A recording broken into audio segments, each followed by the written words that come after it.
do a video on the phenomena of modern English trying to make irregular verbs into regular verbs. My specific example is the verb cast. Yeah, so cast is an irregular verb. So the past tense of cast is cast. It's not casted. The regular past tense ending in English is ed. You get the verb and you put ed on the end, and that's how we make past tense for regular verbs. But lots of verbs in English are not regular, they're irregular. And irregular verbs are a hangover from Old English, where they were really common. So when you hear verbs like sing, sang, come, came, they will have all originated in Old English. But eventually the ed ending kind of took over and became much more popular in English. So now we have fewer irregular verbs. And most of the irregular verbs that we use in English are really common verbs. So things like to go, to have, to be, they're all irregular. But we don't tend to get those wrong as much because they're verbs that we're using all the time. This tends to happen with less common verbs, like the verb to cast. And the reason for this is that our brains love pattern.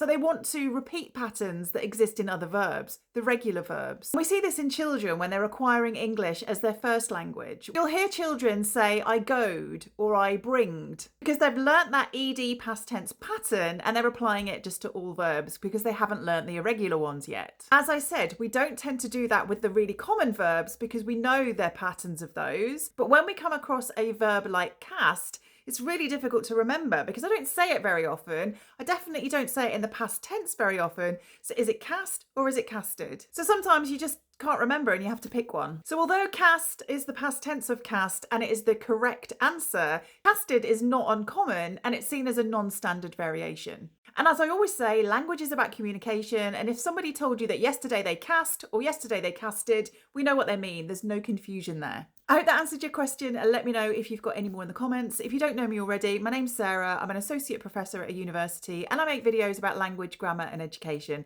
So give me a follow if that's your kind of thing.